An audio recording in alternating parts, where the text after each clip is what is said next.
August 9 അന്ന് കൊട്ടിലക്കടവ് ആശുപത്രിക്ക് വടക്കുവശം വെച്ച് ആളൊഴിഞ്ഞ ഒരു കേന്ദ്രത്തിലാണ് അദ്ദേഹം കൊല ചെയ്യപ്പെട്ടത്. സാധാരണഗതിയിൽ അതൊരു അപകടമരണമാണ് എന്ന് ആദ്യം തീർച്ചപ്പെടുത്തിയെങ്കിലും പോസ്റ്റ്മോർട്ടത്തിന്റെ കാര്യത്തിന് വേണ്ടി ഡോക്ടർമാര് ആ പോസ്റ്റ്മോർട്ടം റൂമിലേക്ക് കടന്നപ്പോൾ ആ സമയത്ത് രാഷ്ട്രീയ സ്വയംസേവക സംഘത്തിന്റെയും ഭാരതീയ ജനതാ പാർട്ടിയുടെയും പ്രവർത്തകർ അവിടെ ഉണ്ടായിരുന്നു. നേരത്തെ നമ്മുടെ അജയ് ഘോഷ് പറഞ്ഞതുപോലെ ആ സമയത്താണ് അദ്ദേഹത്തിന്റെ തലയിലും അതുപോലെ നെറ്റിയിലും തലയുടെ പിൻഭാഗത്തുമൊക്കെ കഴുത്തിന്റെ പിൻഭാഗത്തുമൊക്കെ കുറെ മുറിവുകൾ കണ്ടെത്തി. ആ മുറിവുകൾ ഒരിക്കലും ഒരു അപകടമല്ല, അത് കൊലപാതകമാണ് എന്ന് അപ്പോൾ തന്നെ സ്ഥിരീകരിക്കപ്പെട്ടു. പോസ്റ്റ്മോർട്ടം റിപ്പോർട്ടിലും അദ്ദേഹം കൊല ചെയ്യപ്പെട്ടതാണ് എന്ന് മനസ്സിലായി. അതിനെ തുടർന്നുള്ള പോലീസ് അന്വേഷണങ്ങൾ നമുക്കറിയാം. സന്തോഷേട്ടനെ കൊലപ്പെടുന്നതിന് മുമ്പ് തന്നെ ഞാൻ നേരത്തെ പറഞ്ഞതുപോലെ കേരളത്തിൽ അങ്ങോളം ഇസ്ലാമിക ഭീകരവാദം CPMന്റെ പിന്തുണയോടെ പരന്നു നടക്കുമ്പോൾ ആ സമയത്ത് 3 കൊലപാതകങ്ങൾ സന്തോഷേട്ടന്റെ കൊലപാതകത്തിന് മുമ്പായിട്ട് നമുക്കറിയാം. പാലക്കാട് താമിച്ചേട്ടൻ, ഗുരുവായൂർ മണികണ്ഠൻ, അതോടൊപ്പം തന്നെ മലപ്പുറം തിരൂരിലെ നമ്മുടെ ഒരു സ്വയംസേവകരായിട്ടുള്ള BJP പ്രവർത്തകൻ ഉൾപ്പെടെ സന്തോഷേട്ടന്റെ കൊലപാതകം ഉൾപ്പെടെ കേരളത്തിൽ നിന്ന് ഇസ്ലാമിക തീവ്രവാദികൾ കൊലപ്പെടുത്തിയ 4 കൊലപാതകങ്ങൾ, ആദ്യം കൊലപ്പെടുത്തിയ 3 കൊലപാതകങ്ങൾക്കും തുമ്പുണ്ടായില്ല ആദ്യം.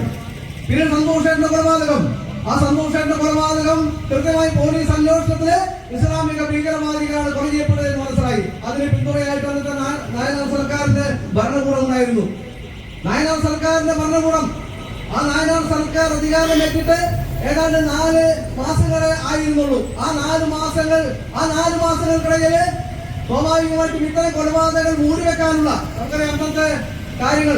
ആ സമയത്ത് ഒരു സാധാരണ പറയുന്ന ഒരു സംഭവമുണ്ട്. എന്താണ്? കാന്തപുരം AP അബൂബക്കർ മുസ്ലിയാരുമായിട്ട് നായനാർ അന്ന് അധികാരത്തിൽ കയറുന്നതിന് വേണ്ടിയിട്ടുള്ള വിശുദ്ധ കൂട്ടുകെട്ട്, ആ കൂട്ടുകെട്ടിന്റെ അടിസ്ഥാനത്തിൽ അന്ന് അധികാരത്തിൽ വരികയും ആ അധികാരത്തിന്റെ പിന്തുണയുമായിട്ട് കാന്തപുരം AP അബൂബക്കർ മുസ്ലിയാരുടെ ആ ഒരു പിന്തുണയിലാണ് അന്നത്തെ ആ കൊലപാതകങ്ങൾ സ്വാഭാവികമായിട്ട് ആ കൊലപാതകങ്ങൾ നടത്തിയ പ്രതികളെ സംരക്ഷിക്കുന്നതിന് വേണ്ടിയിട്ട് ഇടതുപക്ഷ ഗവൺമെന്റ് നായനാർ മുഖ്യമന്ത്രിയായിരുന്ന സമയത്ത് അതിന് കൂട്ടുന്നത്.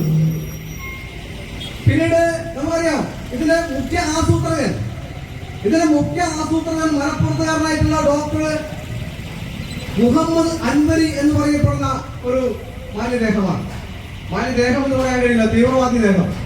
ആ അൻവരി എന്ന് പറയപ്പെടുന്ന അയാൾ തീവ്രവാദ പ്രവർത്തനത്തിന് വേണ്ടിയിട്ട് കേരളത്തിൽ അങ്ങോളം ഓടി നടന്നുകൊണ്ട് യുവാക്കളെ പഠിപ്പിക്കുന്ന ഒരു തിരക്കിലുള്ള സമയമാണ്. കാരണം എന്താണ്? ആ കാലഘട്ടത്തിൽ കേരളത്തിൽ അങ്ങോളം തീവ്രവാദ പ്രവർത്തനങ്ങൾ നടത്താൻ വേണ്ടിയിട്ട് ക്ലാസ് എടുക്കുന്ന വ്യക്തിയാണ് ഈ ഡോക്ടർ മുഹമ്മദ് അൻവരി. ഈ മുഹമ്മദ് അൻവരി കൊടുങ്ങല്ലൂരിലും ഈ യുവാക്കൾക്ക് വേണ്ടി ക്ലാസ് എടുത്ത് എവിടെ വെച്ചാണ്?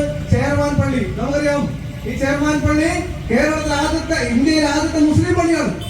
ഇന്ത്യയിലെ ആദ്യത്തെ മുസ്ലിം പള്ളിയാണ് ചേർമാൻ പള്ളി. ആ ചേർമാൻ പള്ളിക്ക് വേണ്ടി സ്ഥലം കൊടുത്തത് ചേർമാൻ പെരുമാളാണ്. ആ ചേർമാൻ പെരുമാൾ സ്ഥലം കൊടുത്തിട്ടാണ് ചേർമാൻ പള്ളി ഈ ഇന്ത്യയിലെ ആദ്യത്തെ പള്ളി നമ്മുടെ കൊടുങ്ങല്ലൂരിൽ ചരിത്രപ്രധാനമായ പള്ളിയാണ്. ആ ചരിത്രപ്രധാനമായ പള്ളിയിൽ വെച്ചാണ് നമ്മുടെ സന്തോഷേട്ടനെ വകവരുത്താൻ വേണ്ടിയിട്ട് ഗൂഢാലോചന നടത്തിയതാണ് ഈ മുഹമ്മദ് അൻവരി. ആ മുഹമ്മദ് അൻവരി അന്ന് കേസിൽപ്പെട്ടില്ല. അദ്ദേഹത്തിന്റെ ക്ലാസുകൾ എന്താണ്? അദ്ദേഹത്തിന്റെ ക്ലാസുകള് ഒരു ഹിന്ദുവിനെ കൊന്നാൽ ഇന്നത്തെ പോലെ അന്നും ഈ ക്ലാസുകളായിരുന്നു. ഒരു ഹിന്ദുവിനെ കൊന്നാൽ അങ്ങനെ സ്വർഗത്തിൽ ചെല്ലുമ്പോൾ 72 ഹൂരിമാര്, അതുപോലെ തന്നെ നിങ്ങൾക്ക് പാൽ കുടിക്കണമെങ്കിൽ പാൽപ്പുഴ, മദ്യം കുടിക്കണമെങ്കിൽ മദ്യപ്പുഴ, തേൻ കുടിക്കണമെങ്കിൽ തേൻപുഴ, അതുപോലെ തന്നെ ഒരു ആപ്പിൾ വേണമെങ്കിൽ ആപ്പിൾ മരം അപ്പൊ തന്നെ വരും. അങ്ങനെ ഈ യുവാക്കളെ പറഞ്ഞു പറ്റിച്ചുകൊണ്ട് പാവപ്പെട്ട ആളുകളെ കൊല്ലാൻ വേണ്ടി പ്രേരിപ്പിച്ച് വിടുന്ന ഒരു ഘടകമായിരുന്നു, ഒരു ക്ലാസ് എടുക്കുന്ന അധ്യാപകനായിരുന്നു ഈ ഡോക്ടർ മുഹമ്മദ് അൻവരി എന്ന് പറയപ്പെടുന്ന ആൾ. അങ്ങനെയാണ് ഈ കേസിന്റെ പുറകിലൂടെ പോയി പല കാര്യങ്ങളും നോക്കിക്കൊണ്ട് അന്നത്തെ പോലീസ് ഉദ്യോഗസ്ഥന്മാര് കൃത്യമായിട്ടും, പക്ഷേ നമ്മുടെ ഈ കൊടുങ്ങല്ലൂരിൽ അന്നുണ്ടായത് ജബൽ ഉൾപ്പെടെയുള്ള SI അന്ന് ഇതുമായി ബന്ധപ്പെട്ട് കുറെ നേട്ടങ്ങൾ കൊയ്യാൻ വേണ്ടിയിട്ടായിരുന്നു ശ്രമിച്ചിരുന്നത്. എന്താണ്? കൃത്യമായ പ്രതികളെ ഐഡന്റിഫൈ ചെയ്യാതെ അന്ന് ഇസ്ലാമിക തീവ്രവാദികളുമായിട്ട് കൂട്ടുചേർന്നുകൊണ്ട് മുന്നോട്ട് പോകുന്ന ഒരു സമയമായിരുന്നു. അന്ന് കൃത്യമായ അന്വേഷണം നടത്തിക്കൊണ്ട് മുതിർന്ന പോലീസ് ഉദ്യോഗസ്ഥന്മാർ കൃത്യമായ അന്വേഷണം നടത്തിക്കൊണ്ടാണ് അന്ന് ചിലരെയെങ്കിലും പിടികൂടാൻ സാധിച്ചത്. നമുക്കറിയാം ചളിങ്ങാറാണ് അദ്ദേഹത്തിന്റെ കട ഉണ്ടായിരുന്നത്. അദ്ദേഹം ഒരു കട നടത്തുകയായിരുന്നു ചെളിങ്ങാട് എന്ന് പറയപ്പെടുന്ന പ്രദേശം ഏതാണ്ട് മുസ്ലിം സമുദായത്തിന്റെ ഒരു കൂറുള്ള പ്രദേശമാണ്, ഒരു കൂട്ടായ്മയുള്ള പ്രദേശമാണ്. എല്ലാ മുസ്ലിങ്ങളും എന്ന് പറയാൻ സാധ്യമല്ല. പക്ഷെ അവിടെ ഇസ്ലാമിക തീവ്രവാദികളുണ്ട്, ഇല്ല എന്നൊരിക്കലും പറയാൻ കഴിയില്ല. പക്ഷെ അന്ന് അതിന് കുറച്ച് ദിവസങ്ങൾക്ക് മുമ്പ് ഒരു ബന്ധു നടന്നപ്പോൾ കട അടക്കാൻ വൈകി എന്നുള്ള ഒരു പ്രതികാര നടപടി. അതുമാത്രമല്ല, അദ്ദേഹം അക്കാലത്ത് ഭാരതീയ ജനതാ പാർട്ടിയായിട്ടും അതുപോലെ രാഷ്ട്രീയ സ്വയംസേവക സംഘവുമായിട്ടും കൃത്യമായിട്ട് നല്ല രീതിയിൽ പ്രവർത്തിച്ചു പോകുന്ന ഒരു വ്യക്തിയാണ്. ആർക്കും ഒരു വിദ്വേഷവുമില്ലാതെ, ജാതി മത വർഗ വർണ്ണ രാഷ്ട്രീയ വ്യത്യാസമില്ലാതെ എല്ലാവർക്കും ഇഷ്ടപ്പെട്ട ഒരു വ്യക്തിയാണ് സന്തോഷേട്ടൻ. എല്ലാവർക്കും ഇഷ്ടപ്പെട്ട വ്യക്തിയാണ്. അതുകൊണ്ടാണെന്ന് അദ്ദേഹം കൊല ചെയ്യപ്പെട്ടപ്പോൾ അദ്ദേഹത്തിന്റെ സംസ്കാര ചടങ്ങില് ആയിരക്കണക്കിന് ആളുകളാണ് പങ്കെടുത്തത്. എല്ലാം മറന്നുകൊണ്ട് ആയിരക്കണക്കിന് ആളുകൾ പങ്കെടുത്തു. ആ 1996 ആഗസ്റ്റ് 10-ാം തീയതി, 9-ാം തീയതി അദ്ദേഹം മരിക്കുന്നത് 10-ാം തീയതി. അത് നമ്മുടെ ഈ പെരിഞ്ഞനം ഏകദേശം എല്ലാ രംഗത്തും ശോകമൂകമായിരുന്നു. എന്താ കാരണം? അത് കേന്ദ്ര സർക്കാരിന്റെ ദേശീയോദ്ഗ്രഥന പരിപാടിയുമായിട്ട് സ്കൂളുകളിലും ഗവൺമെന്റ് ഓഫീസുകളിലും അങ്ങനെയുള്ള പല സ്ഥലങ്ങളിലും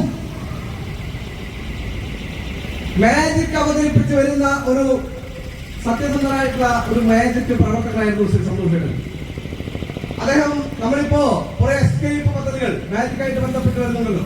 എന്താണ് ഒരു മാജിക് എസ്കേപ്പ് നടത്തുന്ന ആ മാജിക്കാരന്റെ വ്യക്തി ഏതെങ്കിലും ഒരു കൂട്ടിൽ കയറി ഇരുന്ന് ഇരുമ്പ് കൊണ്ടുണ്ടാക്കിയ കൂട്ടിൽ കയറി ഇരുന്ന് ആ കൂട്ടിലിരുന്നതിന് ശേഷം ആ ഇരുമ്പിന്റെ അടികളൊക്കെ പല വിധത്തിലുള്ള ചങ്ങലുകൾ കൂട്ടിക്കൊണ്ട് നിരവധി താഴുകളിട്ട് കൂട്ടിക്കൊണ്ട് കടലിൽ കൊണ്ടുപോയി താഴ്ത്തും. അങ്ങനെ കടലിൽ കൊണ്ടുപോയി താഴ്ത്തി കഴിഞ്ഞ് കുറെ നിമിഷങ്ങൾക്ക് ശേഷം ആ മായാചാര വിദ്യക്കാരൻ അവിടെ നിന്നും കടലിൽ നിന്നും എണീറ്റ് വരുന്ന ഒരു രംഗമാണ് എസ്കേപ്പ് എന്ന് പറയുന്നത്. പക്ഷെ ഒന്നുകൂടി കുറച്ചുകൂടി ആധികാരികമായിട്ട് വളരെ ശക്തമായി പറഞ്ഞാൽ അത് വളരെ ഡേഞ്ചറായിട്ട് അപകടകരമായിട്ടുള്ള ഒരു പദ്ധതി അദ്ദേഹം ആവിഷ്കരിച്ചു വരികയായിരുന്നു. അത് കേന്ദ്രമന്ത്രി അഹമ്മദ് ആയിരുന്നു. മുസ്ലിം ലീഗിന്റെ കേന്ദ്രമന്ത്രി അഹമ്മദ്. ആ കാലഘട്ടത്തിൽ അഹമ്മദ് അദ്ദേഹത്തെ ഉദ്ഘാടനം ചെയ്യാനായിട്ട് ക്ഷണിച്ചു ഇവിടെ ഒരു മൈതാനത്ത്. ആദ്യമായിട്ടൊരു മാജിക്കുകാരൻ കേരളത്തില് പുതിയ രീതിയിലുള്ള ഒരു എസ്കേപ്പ്, ആളെ കാണാതാവുക എന്നൊരു സംഭവം, ആ സംഭവം അവതരിപ്പിക്കാൻ വേണ്ടിയിട്ട് അദ്ദേഹം തീരുമാനിച്ചു. ആ തീരുമാനം എല്ലാവരെയും അറിയിച്ചു. എല്ലാവരും അത് വരാമെന്നേറ്റു. അങ്ങനെ എസ്കേപ്പ് പരിപാടിയുമായിട്ട് അദ്ദേഹം വൈക്കോൽ, അതായത് ഒരു പെട്ടിയിൽ അഴികളുള്ള പെട്ടിയിൽ അദ്ദേഹം കയറിയിരിക്കുന്നു. അങ്ങനെ അത് നിരവധി താഴുകെട്ട് ചങ്ങലകളാൽ ബന്ധിച്ച താഴുകെട്ട് കൂട്ടുന്നു.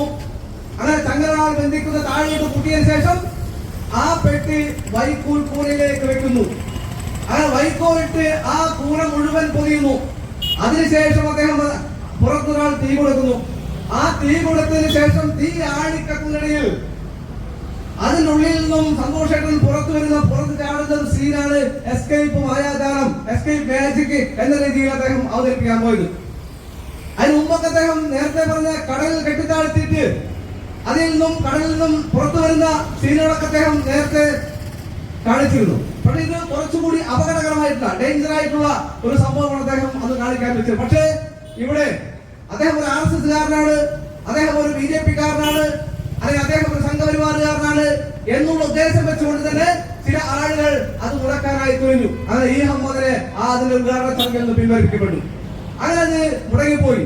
അങ്ങനെ ഒരു സമയത്താണ് അദ്ദേഹം സ്കൂളുകളിൽ, അതുപോലെ തന്നെ ഓഫീസുകളിൽ, അങ്ങനെ നിരവധി ആളുകൾ കൂടുന്ന സ്ഥലങ്ങളിലൊക്കെ, ഓഫീസുകളായാലും നമ്മുടെ റോഡിന്റെ സൈഡല്ല, സ്കൂളുകൾ, ഓഫീസുകൾ, അതുപോലെ തന്നെ ക്ലബുകള്, അതുപോലെ തന്നെ ദേശീയോദ്ഗ്രഥനവുമായി ബന്ധപ്പെട്ട ചില സാംസ്കാരിക പരിപാടികളൊക്കെ തന്നെ അദ്ദേഹം ദേശീയോദ്ഗ്രഥനത്തിന്റെ ഭാഗമായിട്ടാണ്, കേന്ദ്ര സർക്കാരിന്റെ അന്നത്തെ ദേശീയോദ്ഗ്രഥനത്തിന്റെ ഭാഗമായിട്ടാണ് സന്തോഷേട്ടൻ ഇത്തരത്തിലുള്ള മായാജാലങ്ങൾ കുട്ടികൾക്ക് മുമ്പിൽ പോലും അവതരിപ്പിച്ചുകൊണ്ട് കൈയടി നേടിയത്. അങ്ങനെ കയ്യടി നേടി പോകുന്ന സമയത്താണ് അദ്ദേഹത്തെ വകവരുത്തുന്നത്. ഇപ്പോ നേരത്തെ പല ആളുകളും വന്ന് ആ കേസിൽ പിടിക്കപ്പെടാനുണ്ട്. ഇന്നും ആ കേസുമായി ബന്ധപ്പെട്ട് പ്രതിയാക്കപ്പെട്ടില്ലെങ്കിലും ഈ ഡോക്ടർ മുഹമ്മദ് അൻവരിയെ പോലുള്ള ആളുകൾ അവരിന്ന് നമ്മുടെ രാജ്യത്ത് ഇത്തരത്തിലുള്ള ഇസ്ലാമിക തീവ്രവാദവുമായിട്ട് പല ആളുകളെയും പഠിപ്പിച്ചുകൊണ്ട് അവരെ അക്രമത്തിലേക്ക് പുറപ്പെടുവിക്കാനുള്ള സന്ദർഭങ്ങൾ ഇങ്ങനെ കാത്തുകൊണ്ടിരിക്കുക. ഞാൻ നേരത്തെ പറഞ്ഞില്ലേ, ഒരു ഹിന്ദുവിനെ കൊന്നാൽ അത് സ്വർഗത്തിൽ പല രീതിയിലുള്ള കാര്യങ്ങൾ കിട്ടുമെന്ന് പറഞ്ഞുകൊണ്ട് അവിടെ രണ്ട് കാര്യമുണ്ട്. ആ ഹിന്ദു എന്ന് പറയുന്ന ആൾ അദ്ദേഹം ഒരു RSS BJP കാരനായി ആണെങ്കിൽ അതിന് ഇരട്ടി കാര്യങ്ങൾ അവിടെ ചെയ്തു കിട്ടും എന്നുള്ളതാണ് ഇവരെ പറഞ്ഞു പഠിപ്പിക്കുന്നത്, ഇപ്പോഴും പഠിപ്പിച്ചുകൊണ്ടിരിക്കുന്നു.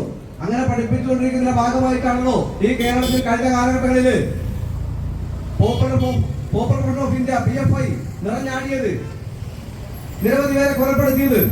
പക്ഷേ കേന്ദ്ര സർക്കാർ, അന്നത്തെ കേന്ദ്ര സർക്കാരല്ല ഇന്നത്തെ കേന്ദ്ര സർക്കാർ, കൃത്യമായിട്ടും രാജ്യത്തിന് വേണ്ടി പ്രവർത്തിക്കുന്ന പാർട്ടിയുടെ കേന്ദ്ര സർക്കാർ എന്ന നിലക്ക് അതിനൊക്കെ നിലക്ക് നിർത്താനും PFI നിരോധിക്കാനും ആ ആളുകളെയൊക്കെ ജയിലിലടക്കാനും സാധിച്ചു. നമുക്കറിയാം 2047 പ്രധാനമന്ത്രി ആകുന്ന ആൾ പോലും ഇന്ന് ജയിലിൽ കിടക്കുക. 2047 ഞങ്ങളുടെ പാർട്ടി അധികാരത്തിൽ വരും. അതിനുവേണ്ടി നേരത്തെ അബ്ദുൽ ഗഫൂറിന്റെ മകൻ, അദ്ദേഹം അബ്ദുൽ ഗഫൂറിന്റെ മകൻ അദ്ദേഹം തമിഴ്നാട്ടിലൊരു പരിപാടിയിൽ പറഞ്ഞല്ലോ, ഓരോ സംസ്ഥാനത്തെയും മുസ്ലിം ജനതയുടെ കണക്കെടുത്തുകൊണ്ട്, മുസ്ലിം ജനതയുടെ വോട്ടെടുത്തുകൊണ്ട് കേരളത്തിലും തമിഴ്നാട്ടിലും കർണാടകയിലും ബീഹാറിലും ഉൾപ്പെടെയുള്ള പല സംസ്ഥാനങ്ങളിലും മുസ്ലിം സമുദായത്തിന്റെ വോട്ടിന്റെ എണ്ണം പറഞ്ഞുകൊണ്ട് ഇവരൊക്കെ ഏതെങ്കിലും ഒരു രാഷ്ട്രീയ പാർട്ടിയുടെ കൂടെ കൂടിയാൽ ഭരണത്തിൽ കയറാം എന്ന് പറയുന്ന രീതിയിലേക്ക് കൊണ്ടുവന്നപ്പോ ഇവിടെ SDP കാരനും PFI കാരനും അവർക്ക് നേതൃത്വം കൊടുക്കുന്ന നേതാക്കന്മാരെ സംരക്ഷിക്കുന്ന കോൺഗ്രസ്സുകാരനും CPM-കാരനും CPI കാരനും ഒക്കെ ഈ ഇന്ത്യ രാജ്യത്ത് 2047 ഇവർ അധികാരത്തിൽ വരുമെന്ന് മോഹിച്ചുകൊണ്ട് ആ രീതിയിൽ ഇവരെ ഇറക്കി വിട്ടുകൊണ്ട് നാട്ടിൽ ആകമാനം അക്രമങ്ങളും കാര്യങ്ങളൊക്കെ നടത്തിക്കൊണ്ട് കൃത്യമായിട്ട് മുന്നോട്ട് പോകുന്ന സമയത്താണ് നമ്മുടെ പ്രധാനമന്ത്രി നരേന്ദ്രമോദിജിയുടെ നേതൃത്വത്തിൽ, നമ്മുടെ ആഭ്യന്തരമന്ത്രി അമിത്ഷാജിയുടെ നേതൃത്വത്തിൽ ഇവരെയൊക്കെ പൂട്ടിക്കൊണ്ട് ജയിലിലാക്കിയത്. സത്യം പറഞ്ഞാൽ നമുക്ക് ചിരി വരും. എന്താണ് 2047 പ്രധാനമന്ത്രി ആകാൻ അവർ നിശ്ചയിച്ച ആളുകൾ പോലും ഇന്ന് ജയിലിൽ കിടക്കുക. അപ്പൊ ആ രീതിയിൽ ഇസ്ലാമിക തീവ്രവാദം പല ഘട്ടങ്ങളിൽ നമ്മുടെ രാജ്യത്ത് തഴച്ചു വളർന്നിട്ടുണ്ട്. അതിന്റെ ഫലമായിട്ടാണ് നമ്മുടെ സന്തോഷേട്ടൻ കൊല്ലപ്പെട്ടത്. സന്തോഷേട്ടൻ കൊല്ലപ്പെടുമ്പോൾ സ്വാഭാവികമായിട്ടും ഇവിടെ CPM നേതൃത്വം അവരെ സഹായിച്ചു എന്നുള്ളത്, അവരെ രക്ഷപ്പെടാൻ അനുവദിച്ചു. അതുകൊണ്ടാണ് അവരെ കോടതി വെറുതെ വിട്ടത്. കോടതി വെറുതെ വിടാനുള്ള സാഹചര്യങ്ങളൊക്കെ ഒരുക്കി കൊടുത്തു. കോടതി അവരെ വെറുതെ വിടാനുള്ള സാഹചര്യങ്ങളൊക്കെ ഒരുക്കി കൊടുത്തു. ആ ഒരുക്കി കൊടുത്തതിന്റെ ഫലമായിട്ടാണ് നമ്മുടെ സന്തോഷേട്ട കൊലപാതകത്തിലെ പ്രതികൾ അവര് കോടതിയിൽ നിന്നും ശിക്ഷ ഏറ്റുവാങ്ങാതെ അവരെ വെറുതെ വിടുന്ന ഒരു സന്ദർഭം ഉണ്ടായത്. അതുകൊണ്ട് ഞാൻ കൂടുതൽ നീട്ടുന്നില്ല. ഞാൻ ആമുഖമായിട്ട് കുറച്ച് സന്തോഷേട്ട കാര്യങ്ങൾ പറഞ്ഞു എന്ന് മാത്രം. നമ്മുടെ കൂടുതൽ കാര്യങ്ങൾ നമ്മുടെ അനുസ്മരണ സമ്മേളനം ഇവിടെ ഉദ്ഘാടനം ചെയ്തത് നമ്മുടെ ബഹുമാനായ നമ്മുടെ MP രമേശ് അവர்களാണ്.